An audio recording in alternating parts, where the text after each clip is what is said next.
আসসালামু আলাইকুম বন্ধুরা।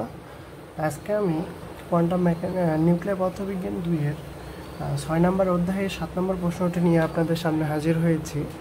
প্রশ্নটি হচ্ছে, নিউক্লিয় বিক্রিয়ায় কিউ এর মান ও সূচন শক্তি কাকে বলে, এদের মধ্যে সম্পর্ক প্রতিপাদন করো। তো চলুন আমরা প্রশ্নটি সমাধান করি। তো সর্বপ্রথম আমি দেখুন এখানে লিখে রাখছি নিউক্লিয় বিক্রিয়ায় কিউ এর মান, এখানে কাকে যেহেতু বলে তাহলে সংজ্ঞা, তাহলে কিউ এর মান বিক্রিয়কের মোট ভর ও উৎপাদকের মোট ভরের যে পার্থক্য, এই পার্থক্য সমতুল্য শক্তিকে কিউ মান বলা হয়। অর্থাৎ একটা বিক্রিয়া করতে আর বিক্রিয়া থেকে উৎপন্ন পদার্থ, এই দুইটা ভরের মধ্যে কিছুটা পার্থক্য হবে, এই পার্থক্যটাকে বলা হয় কিউ মান। আর সূচন শক্তি কি, ওই বিক্রিয়া ঘটাইতে ওখান থেকে যে পরিমাণ কী করতে হবে, ন্যূনতম যে শক্তির জন্য কোনো বিক্রিয়া শুরু হয় তাকে বলা হয় সূচন শক্তি। অর্থাৎ মনে করলাম আমরা একটা কোনো নিউক্লিয়াসকে ভাঙবো, তো ও ভাঙানোর জন্য বাহির থেকে তো শক্তি দিতে হবে, শক্তি দিলে তো নিউক্লিয়াসটা ভেঙে যাবে। তাহলে কোনো একটা শক্তি দিলাম, সেই শক্তির ফল প্রভাবে সেই নিউক্লিয়াসটা ভেঙে গেল, তাহলে ওই যে শক্তিটা দিলাম, মনে করলাম আমরা 500 জুল শক্তি দিলাম আর নিউক্লিয়াসটা ভেঙতে খরচ হলো আমাদের 300 জুল, তাহলে আমাদের শক্তি নির্গত হবে 200 জুল। তাহলে এই যে ভাঙতে যে 300 জুল শক্তিটা বের নিয়ে গেল, সেটাই হচ্ছে সূচন শক্তি, মানে 300 জুল। আর এই যে ভরের যে পার্থক্য, এই ভরের যে পার্থক্য, এই তুলনার মানে সামান্য একটু পার্থক্য হবে, এই পার্থক্যকেই বলা হয়, এই মানটাকে বলা হয় কিউ মান বলা হয়। তো চলুন আমরা এই কিউ মান এবং সূচন শক্তির মধ্যে সম্পর্কটা দেখি। তো দেখুন আমি এখানে রেখে রাখছি একটা তাপহারী নিউক্লিয়াস, মনে করলাম এটা একটা তাপহারী নিউক্লিয়াস, যেটা হচ্ছে যৌগিক নিউক্লিয়াস, মানে একের অধিক মৌল আছে এখানে, এটা তাপ উৎপাদী না, তাপহারী। তা এই নিউক্লিয়াসকে উত্তপ্ত করার জন্য, এটা তো কোনো তাপ নাই, তাপ হারি যেহেতু, তাহলে তাপ উৎপত্ত করার জন্য বাহির থেকে কী দিতে হবে, তাপ দিতে হবে, মানে শক্তি দিতে হবে। এই জন্য এখানে মাইনাস, যেহেতু বাহির থেকে দিতে হচ্ছে, তাহলে এর তো নিজস্ব কোনো তাপ নাই, বাহির থেকে শক্তি দিলাম আমরা, কি পরিমাণ শক্তি প্রয়োজন হয় এটাকে উত্তপ্ত করতে, যেহেতু এই শক্তিটা নিবে, মানে তাপটা নিবে, এখানে থেকে তাপ নিবে, এই জন্য এটা তো মাইনাস কিউ। তাহলে কিউ পরিমাণ শক্তির প্রয়োজন হয় যাতে করে নিউক্লিয়াসটি ভাঙতে পারে, কারণ এখানে বাইরে থেকে শক্তি না দিলে, ওই শক্তি না নিলে তো ভাঙবে না। এই শক্তি আগত কণার গতিশক্তি হিসাবে সরবরাহ করা হয়। তাহলে মনে করলাম এখান থেকে এটা শক্তিটা কি আসতেছে আসে, এখানে শক্তি কিছুটা নিবে, নেওয়ার পরে ভেঙে যাবে, তাহলে কণার গতিশক্তি হিসাবে সরবরাহ করা হয়। কিন্তু শক্তি পুরোটা নিউক্লিয়াসকে উত্তপ্ত করার জন্য ব্যয় হয় না। আমরা মনে করলাম এখান থেকে 300 জুল শক্তি দিলাম, এখানে উত্তপ্ত করার জন্য ব্যয় হলো 100 জুল।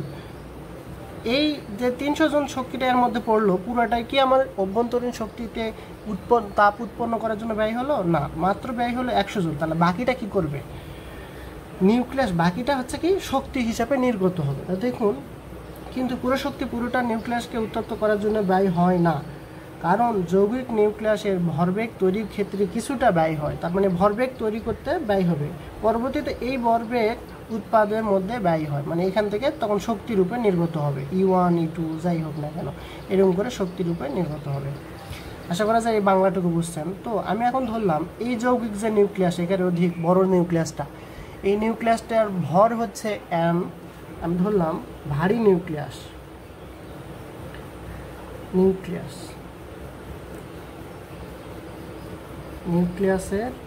ভর mc এবং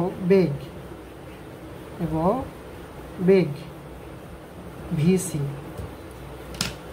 এই যে যেটা আগত শক্তি আসতেছে, যেটা নিউক্লিয়াসকে আঘাত করবে, সেই আগত অন্তর্গামী কণার ভর, তাহলে লিখব আগত কণার নিউক্লিয়াসের ভর ছোট হাতের m x মনে করলাম, যেহেতু x কণা মনে করুন আসতেছে, এবং বেগ হচ্ছে vx। তাহলে বলুন তো বন্ধুরা, ভরবেগের নিত্যতা সূত্র অনুযায়ী কি আমাদের ভরবেগ কি কোনো কমতি হবে? তাহলে ভরবেগের নিত্যতা সূত্র অনুযায়ী, ভরবেগের নিত্যতা সূত্র অনুযায়ী,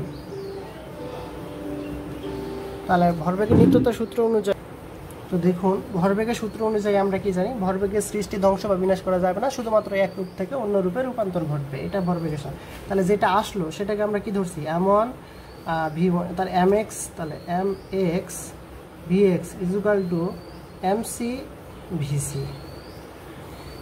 তাহলে এখান থেকে আমি ভিসি ইকুয়াল টু কী লিখতে পারবো দেখুন তো বন্ধুরা, তাহলে ভিসি ইকুয়াল টু লিখতে পারবো mx আর কি লিখতে পারবো vx ডিভাইডেড বাই mc। এটা দিলাম আমরা 1 নম্বর ইকুয়েশন। তো এখন দেখুন আমাদের এখানে তো আমাদের বাহির থেকে শক্তি দিতে হবে একে উত্তপ্ত করার জন্য, তাহলে কী পরিমাণ শক্তি নিল সেটা আমরা কি করে বুঝবো? তাহলে আমরা কি লিখবো এখন, আগত কণা, অন্তর্গামী কণা আপতিত শক্তি যেটা আসতেছে সেটা হচ্ছে আগত কণার গতিশক্তির যে অংশ যৌগিক নিউক্লিয়াসকে উত্তেজিত করতে ব্যয় হয়, তাহলে কি লিখবো, আগত কণার গতিশক্তি যৌগিক নিউক্লিয়াসকে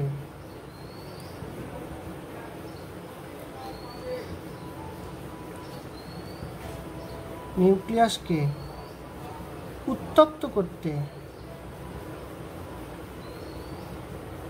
ব্যয় হয়, তাহলে সেটা কি হবে, যেহেতু এখানে নিবে উনি তাহলে মাইনাস, তাহলে যেটা আস্তে আস্তে সেটাই বড় আর যেটা নিচ্ছে সেটা ছোট, তারপরে তো বাকিটা নির্গত হচ্ছে, তার মানে কি যেটা আসতেছে সেটা বড়, তাহলে এই আসতেছে কি এক্স কণা, তাহলে আমাদের এখানে কি তাহলে হবে, সেটার গতিশক্তি সূত্র কি জানেন, ইকে সমান সমান আমরা জানি হাফ এম ভি স্কোয়ার, তার মানে যেটা আসতেছে সেটা হাফ এম, তাহলে এম এক্স ভি মানে আলো কি বেগে আসতেছে ভি এক্স বেগে, তাহলে ভি এক্স এর উপর square is equal two minus যেটা যাচ্ছে, যেটা দেখুন তো বন্ধুরা এখান থেকে যেটা আমাদের চলে যাবে সেটা বাদ দিলেই তো আমাদের কি পরিমাণ শক্তি এখানে জাল, মনে করলাম এখান থেকে আমাদের 200 আসলো, 300 আসতেছে, 200 চলে গেছে, তার মানে আমাদের 100 তো ব্যয় হয়ে গেছে, তাহলে এটা কি করে বুঝলাম, মোট যেটা আসলো গতিশক্তি তার থেকে যেটা নির্গত হলো সেই গতিশক্তিটা বাদ দিলেই আমাদের কি পরিমাণ শক্তি তাপ উৎপন্নর জন্য ব্যয় হলো সেটা আমরা পেয়ে যাব। তাহলে আমরা মোট আসলো এই পরিমাণ শক্তি আর নির্গত হলো কি, যেটা নির্গত হয়ে যাচ্ছে কোথা থেকে, যৌগিক নিউক্লিয়াস থেকে,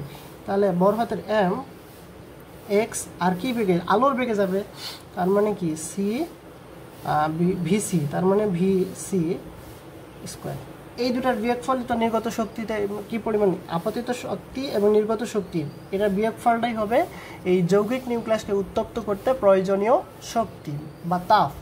তাহলে আমাদের এখান থেকে দেখুন তো বন্ধুরা এখন আমরা কি করতে পারবো, এখন আমি করলাম এখান থেকে হাফ আর M X V X common নিলাম, তাহলে কি থাকতেছে দেখুন তো, এখানে থাকবে 1 আর এখানে তো ছিলই না, তাহলে এটা যা ডিভাইডেড হয়ে যাবে, তাহলে হাফ এম সি ভি সির উপর square divided by half M X V X এর উপর স্কোয়ার, এই হাফ আর এই হাফ কাটা, তাহলে কি পাইলাম আমি, half M X V X এর উপর whole square 1 minus M C V সির উপর square divided by M X V X এর উপর স্কোয়ার। তো এখন দেখুন আমি বন্ধুরা এখান থেকে এই যে ভিসির মান, এই ভিসির মান আমি এই সমীকরণে বসাই দেবো, তাহলে এখন কি লিখবো, এই সমীকরণে প্রদত্ত সমীকরণে ভিসি এর মান বসিয়ে পাই, তাহলে আমাদের কি পাচ্ছি, অতএব minus Q is equal to পাবো half M X V X এর উপর whole square 1 minus M C, এই যে ভিসির মান আমাদের কত আসবে, তাহলে এখানে এর উপর স্কোয়ার আছে যেহেতু, তাহলে আমাদের আসবে এম এক্স এর উপর স্কোয়ার ভি এক্স এর উপর স্কোয়ার ডিভাইডেড বাই এখানে আসবে হচ্ছে এমসির উপর আমাদের কি আসবে, স্কোয়ার আসবে, আর নিচে এখানে কি ছিল গুণ এম এক্স ছিল আর ভি এক্স এর উপর স্কোয়ার, এই ভি এক্স এর উপর স্কোয়ার কাটা এম এক্স, আর এখান থেকে একটা কাটা গেলে এখানে আমাদের একটা থেকে যাবে, তাহলে কি থাকবে এম এক্স থেকে যাবে, তাহলে আমাদের এখানে আমি কি পাচ্ছি, half M X V X এর উপর স্কোয়ার 1 মাইনাস এখানে পাবো M C M X divided by, sorry এখান থেকে একটা এম সি, এখান থেকে এম সি কাটা, তার মানে এখানে একটা এম সি থাকবে, তাহলে পাবো এখানে এম সি। আশা করি আপনারা এইটুকু বুঝেছেন, এটা দিলাম আমরা 2 নম্বর সমীকরণ। তো এখন দেখুন আমরা এই এম সি ইকুয়াল টু আমরা কি লিখতে পারবো, M C is equal to, এখন আমরা লিখব যে M C is equal to যে কণাটা আসতেছিল তার ভর আর যে কণাটা ছিল স্থির অবস্থায় তার ভর। আচ্ছা, তাহলে এমসি ইকুয়াল টু লিখতে পারবো ছোট হাতের এম এক্স প্লাস বড় হাতের এম এক্স। তাহলে অতএব আমরা মাইনাস কিউ ইকুয়াল টু এখন কী লিখতে পারবো দেখুন তো বন্ধুরা। তাহলে মাইনাস কিউ ইকুয়াল টু লিখতে পারবো হাফ এম এক্স ভি এক্সের উপর স্কোয়ার 1 মাইনাস এখানে এম এক্সের পরিবর্তে এম এক্সই লিখলাম। তাহলে এম এক্স আর এই নিচে এমসির পরিবর্তে লিখতে পারবো ছোট হাতের এম এক্স প্লাস বড় হাতের এম এক্স। এটা হচ্ছে এটা বড় হাতের এম আর এটা ছোট হাতের এম। তাহলে এখন দেখুন বন্ধুরা, এখন আমরা কি করতে পারি, এখন আমি এটা লসাগু করবো। তাহলে আমরা কি লিখতে পারবো দেখুন তো, হাফ এম এক্স ভি এক্সের উপর স্কোয়ার আর এম এক্স প্লাস বড় হাতের এম এক্স। তাহলে এটা লিখতে পারবো, এখান থেকে লিখতে পারবো M X plus M X minus M X লসাগু করার পরে এইটা আর এটা কাটা।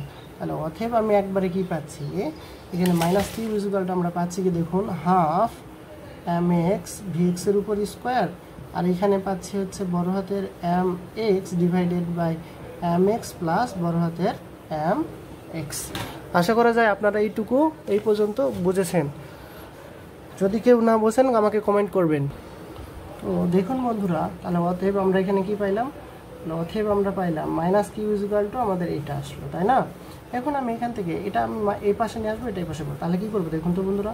তাহলে আমি যদি এই পাশে আমি half M X V X whole square আর বড় হাতের M X plus M X আর এইটার ওই পাশে বার করে দিলাম মাইনাস কিউ বা হাফ এম এক্স ভি এক্সের square minus Q divided by এটা ভাগ হয়ে যাবে না, তাহলে ভাগ হয়ে গেল। তাহলে এম এক্স, তাহলে এম ছোট হাতের এক্স প্লাস এম বড় হাতের এক্স। তাহলে বা এটা ইকুয়াল টু কী লেখা যাবে, গতিশক্তি না দেখুন তো হাফ এম ভি স্কোয়ার। তাহলে এর পরিবর্তে লিখতে পারবো কি আমরা ই ইকুয়াল টু মানে কে লিখতে পারবো। তাহলে আমাদের এখানে কী পাচ্ছি দেখুন তো, এটা উল্টাই দেবো। তাহলে মাইনাস কিউ, তাহলে গুণ এটা উপরে চলে যাবে, এটা এখানে যেহেতু ভাগ আছে তাহলে গুণটা হলে এটা উল্টায় যায়। তাহলে এখানে সাজে লিখুন। তাহলে এখান থেকে লিখলাম আমি বড় হাতের এম এক্স প্লাস ছোটো হাতের এম এক্স ডিভাইডেড বাই বড় হাতের এম এক্স। আশা করা যায় আপনারা এইটুকু বুঝেছেন। তো দেখুন বন্ধুরা, ছোটো হাতের এম বড় হাতের এম, তাই না।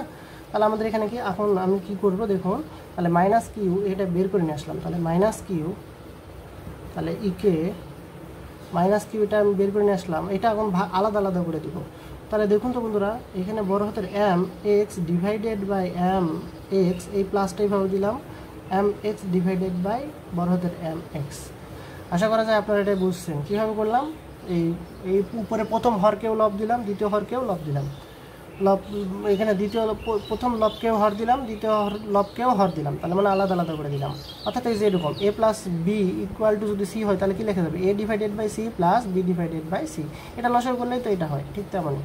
তাহলে অতএব আমরা কি লিখতে পারতেছি দেখুন, ইকে ইকুয়াল টু লিখতে পারতেছি মাইনাস কিউ, এখানে পাবো 1 প্লাস ছোটো হাতের এম এক্স ডিভাইডেড বাই বড় হাতের এম এক্স। এইটাই হচ্ছে ইহাই হলো শোষণ শক্তি ও কিউ মানের মধ্যে সম্পর্ক। আশা করা যায় আপনারা এটা বুঝেছেন। আসসালামু আলাইকুম।